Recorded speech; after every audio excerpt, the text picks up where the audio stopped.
Hey, good morning. What's poppin'? It's your boy Jay the Comedian. How you doing? My horn don't always work. How am I doing? I feel great today. And yeah, today I would like to talk to you guys about something that all ex-Jehovah Witnesses need to be on the guard.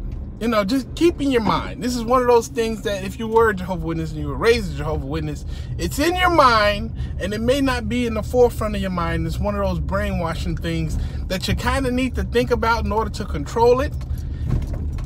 And it's basically toxic things in life, okay? Now, before I go into it any deeper, this is an ex-Jehovah Witness video, and if you want to support the ex-Jehovah Witness cause, if you see any ex-Jehovah Witness video, hit the like button so it can be seen by as many people as possible. This is just a reminder I should probably give before any video. And also, if you're here and you like the ex-Jehovah Witness videos and you want to learn more about the religion and why you shouldn't be in it, hit the subscribe button. Okay, to the video.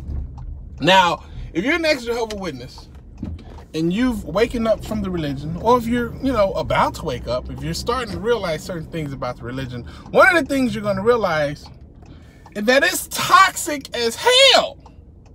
Like everything about it. Like the moment you get into the religion, you start to experience toxic things. You know, that's kind of meaning. The sun is like, I'm going to shine in your face, Jay. No, you're not, buddy. Protective shields. Anyway. When you are a Jehovah Witness, the moment you become a Jehovah Witness, you start to experience toxic behavior. They tell you you're not great. They tell you to question and like really don't do anything on your own because first off, you're too dumb to recognize whether or not it's good for you or not. And also, even if it is good for you, do we approve of it? Because they disapprove of things that's good for you. You know, it's kind of meaning. Like therapy. Or talking to a psychiatrist. They disapprove of that, even though it's been known to help folks. See, this is the thing about why you need to be on guard against toxic behavior and toxic people. Because you're susceptible to it if you're an ex-Jehovah Witness. People who are not good for you kind of, you know, look good to you though. You know, like something about the way he abuses me that's kind of nice. You see, this is the thing. When you were raised a Jehovah Witness, at every chance they had, they tried to make you comfortable with toxic behavior. They tried to make you not only okay with it, but to kind of seek it out a little bit, you know? Like they put you in a place of, like here's an example, right? Jehovah Witnesses are the most persecuted people in the world. So if you're being persecuted, that's a good thing. You should be happy about it. No, nobody should be happy about being persecuted. That's very, very toxic. And just because you're being abused doesn't mean you're taking the right course of action. Oh, look at here, he punched me in the face. This means I'm headed in the right direction. No, you should defend yourself and stop hanging around that person. The reason I'm even talking about all this today is because when you talk to a Jehovah's Witness and you're trying to get inside of their mind, you have to make room for the fact that, you know, they think that they're okay with this toxic behavior. They really believe that this is a good thing that's happening to them. They've been trained to believe that, and it's very deeply inside of their mind. They've been brainwashed that way, and we've been brainwashed that way. And since we've been brainwashed that way, even ex-JWs, even people who've completely woken up from the religion's grip and they've moved on in their life, they still kind of, they accept toxic behavior way too long. They're way too patient with toxic behavior. Most people would see something bad like that and they'd immediately say, you know what? Nah, this is bad. This is toxic. You know, on second thought, I don't think I want it. I don't think I want anything to do with this in particular right here. Because it's not good for me. It doesn't make me feel good. It doesn't benefit me in any sort of way. I'm going to get out of this. I've noticed that ex-Jehovah Witnesses have a problem with this. they see something that's not beneficial to them, and it's not helping that, and actually causing them harm, and they will stick with it longer than they should. Far longer than they should. It's like we have a certain patience for toxic behavior. And we shouldn't. If you're in a relationship with somebody and that person does not build you up, and that person does not make you feel good, and they're selfish and they only think about themselves, that is a toxic relationship. If that person constantly tries to put you in a bad light, tries to make you feel like you're not worthy, or you're not smart, or you're not beautiful, or any of those things, that is a toxic relationship and you shouldn't be in it. You are losing more than you are gaining. That is not what love feels like. Now, when you're a Jehovah Witness, that's what they tell you love is, because Jehovah Witnesses, I'm going to make a video about this. They do these word associations that's really crazy.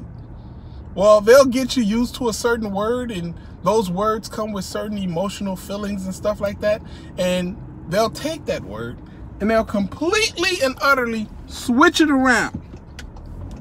You're like, really? That's what love means? I thought love meant something nice and good. That's what love is? Being abused? Oh, okay. I thought love was just, you know, somebody making you happy and you making them happy. I thought that was love.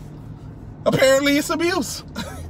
No, that is not love, and that is not how love is supposed to behave. So yes, toxic behavior is something that we should all have on our radar, and we should all bring it to the forefront of our mind, because like with brainwashing, period, you can control it, but you got to know about it in order to control it. It's just like breathing. Most of the time, people don't spend their day thinking, breathe in, breathe out, breathe in, breathe out. Like, people don't think about their breathing. They just breathe naturally. And they spend their time thinking about, like, you know, Pornhub and stuff like that, you know? Good things. Good, beautiful things. But the reason I'm talking about it is because you breathe all on your own. Your body does it naturally. That's how brainwashing works. It happens all on its own. Well, not the brainwashing part. Like, somebody has to brainwash you, but after it's already inside of your mind, it kind of self-regulates, you know? If you hear something you don't want to hear, a door comes down and you get defensive and you don't want to talk or listen anymore. That's brainwashing. Or, I mean, it's a bunch of different variations of it, but the way you can control it is to know that it's happening and put it in your forefront of your mind, and that's how you control it. Just like with breathing. Just gotta think about it. And you gotta put a little effort in, and boom, you're in control now. So, if you think about it, if you really put to the forefront of your mind about toxic behavior and somebody treating you in a toxic, messed up, manipulative way, then what you can do at that point is simply say, wow, you are a piece of trash. And since you are a piece of trash, I'm going to go ahead and throw the trash out and never speak to you again and never have anything to do with you again. I think I got a sneeze. Then it went away. I'm sorry. There's something wrong with me. I just had to sneeze, and then it was like, you know what? Keep talking. Don't worry about it. I'll come back later when it's, you know, a more appropriate time. See, my sneezes are very respectful. But anyway, be on the lookout for toxic behavior. This is very important, people, because you've been trained to put up with toxic behavior far longer than it's necessary. Even when you know you're out of the organization, you still kind of have a soft spot for toxic behavior. Don't put up with it. Don't let people abuse you. Don't let people take advantage of you. Know your worth. Know what you deserve. And you know what? Don't let anybody give you anything less than that. You're not Scanamini. Now, it's not the easiest thing to do, because the heart wants what it wants. But just because you want something don't mean you should have it. Like, I want to eat Captain Crunch every day, but I also want a small belly. And I can't get a small belly by eating Captain Crunch every day. That's just not how it works. And I just pissed off the guy behind me because I put on my turn signal late. And he can't go around me because there's bikes. Sorry, bro. Not really. Anyway, I hope y'all having a great day. My day's going pretty good. And I'll talk to you guys later. All right? Make sure I can turn in here safely before I really officially shut the video off. And done. Holla at your guala. Deuces.